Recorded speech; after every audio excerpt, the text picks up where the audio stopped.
Olá, pessoal. Bom, a gente vai mudar bastante de assunto, né, nessa vídeo aqui. Vamos aí falar um pouquinho sobre biodiversidade, sobre a importância de preservar a biodiversidade, né? O que é biodiversidade também, tá certo? Bom, aí até coloquei aqui para vocês, né, para a gente ter uma noção, né, da importância aí de uma única árvore, né, uma única árvore já é importante, né, então nas florestas tropicais, né, que é o exemplo que eu dei, uma árvore, né, pode abrigar aí, tanto de forma permanente quanto de forma temporária, uma grande diversidade de seres vivos, né, constituindo até um pequeno ecossistema. Citei aqui alguns organismos que podem fazer dessas árvores, né, a sua casa, né, a sua morada. Então, numa única árvore eu posso encontrar aranhas caranguejeiras, borboletas, cigarras, cupins, formiga caçarema, lacraia, cuíca, sagui da terra, moscas, mico-leão-dourado, perereca, musgos, bromélias, cipós, rambugio, iguana verde, né?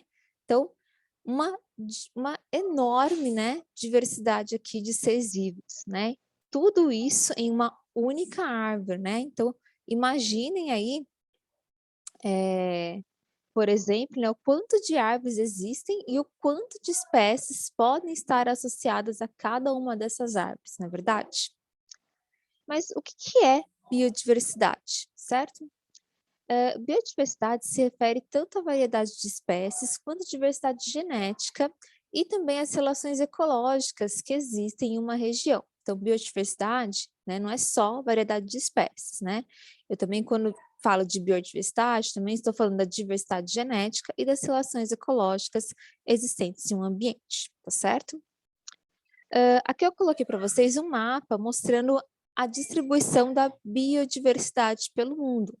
Então, como a gente pode perceber, né, as regiões tropicais aqui, próximos aos trópicos, são as regiões que mais concentram biodiversidades pelo mundo, tá?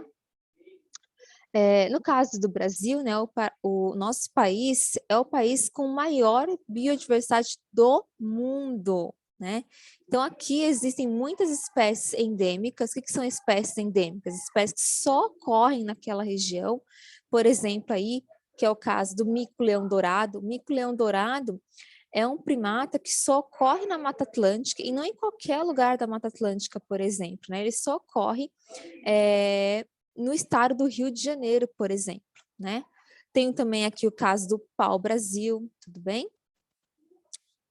Também são espécies aí endêmicas do nosso país. Algumas dessas espécies endêmicas são importantes aí na economia de muitas famílias. É o caso aí do abacaxi, do amendoim, do açaí, do caju, da carnaúba, né, que é uma madeira muito importante aí, tudo bem? E algumas, né, espécies também, essas não são endêmicas, tá? Mas algumas espécies também têm uma importância econômica nacional, né? Então, a soja, o café, a cana-de-açúcar, a laranja, né? Nosso país aí, é, basicamente, né, o PIB brasileiro aí, tá certo? Ainda é um PIB muito ligado a essa atividade econômica aqui, né, de agronegócio, né, como a gente diz aí, tá certo? Bem, então a biodiversidade tem o seu valor intrínseco, né, então, tem importância aí na história evolutiva, nos serviços ambientais, né, quando eu falo, da distribuição de chuvas, do solo, no controle de populações e claro, né, no valor estético, né, é bonito um lugar preservado, um lugar com grande biodiversidade, certo? E também aí eu posso destacar o valor econômico, né, da biodiversidade, quando eu estou falando aí da alimentação, né, de fontes de recursos, como a madeira, as fibras, para fazer, por exemplo, roupa, né, como é o caso do algodão, e quando também estou tratando da biotecnologia, como no caso aí de medicamentos, cosméticos, né, e mesmo alimentos também aqui, tá certo? A perda da biodiversidade, né, ela pode ocorrer por várias causas aí naturais. Então, cito aqui, né, como causas naturais, o aparecimento de doenças, incêndios, erupções vulcânicas, longos períodos de seca que alguns biomas possuem, ou mesmo até enchentes, né. Só que o ser humano, ele também é responsável por essa perda de biodiversidade. Aliás, ele é o maior responsável, né, por essa perda da biodiversidade. Estima-se que a taxa de extinção das espécies, por causa da ação humana aí, está mais ou menos 10.000 vezes maior que a natural. Então a gente, né, nós como espécie, é o maior responsável pela perda da biodiversidade, tá. Então algumas que atividades aí levam à perda da biodiversidade, né, eu coloquei algumas aqui, existem outras, né, coloquei as principais. Então aqui, e os desmatamentos e as queimadas estão ligados à perda de biodiversidade, o próprio aquecimento global, formação de áreas, né, para monocultura e pecuária, então derruba grandes florestas, né, grandes áreas de florestas, para cultivar uma espécie só, né, monocultura, ou mesmo para pastagens, esse tipo de coisa. Ampliação de cidades, construção de estradas, exploração de recursos naturais, quando eu estou falando da mineração, por exemplo, poluição do solo, da água, do ar, enfim. Caça, né, e pesca ilegal aí, e também introdução de espécies exóticas. Todos esses fatores contribuem, né, para a perda da biodiversidade aí. Então eu coloquei aqui até aqui para vocês, algumas espécies, né, da fauna nesse caso, que estão ameaçadas de extinção por conta de algumas atividades humanas aí, tá certo?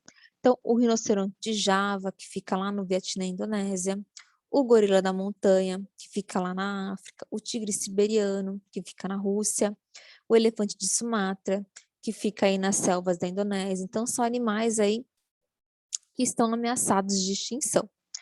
Aqui no Brasil a gente também, né, tem espécies tanto da fauna quanto da flora ameaçadas de extinção. Destaquei aqui algumas também, como por exemplo o palmito jussara, que fica na Mata Atlântica, e o pau-brasil, né, que também fica na Mata Atlântica. Entre a fauna destaquei 2 animais, que é o lobo-guará, que fica no Cerrado, e o boto cor-de-rosa aí, que fica na Amazônia. Então é muito importante aí a preservação da biodiversidade, né. Por quê, né? A gente perde de um lado e perde de outro, né? Tem várias consequências aí da perda da biodiversidade, como aí as mudanças climáticas, o menor suprimento de alimentos, o aumento de doenças, né, epidemias aí, desastres naturais, redução e também restrição do uso de energia, diminuição da oferta e distribuição da água potável e instabilidade social, política, econômica, né? Então tudo isso nos afeta também diretamente aí. Então é importante a gente preservar a biodiversidade, porque é ela que regula o clima, é ela que purifica o ar, né? Importante na proteção dos solos, importante na proteção das bacias hidrográficas, no controle de pragas. Quanto maior a biodiversidade aí, né, mais chances da gente descobrir coisas boas, né, para a medicina, maior vai ser a quantidade de alimentos, maior será o desenvolvimento biotecnológico, de cosméticos, né, entre outras coisas aí, tá certo? Então, por enquanto é só, tá? Nos encontramos aí na próxima aula. Até mais.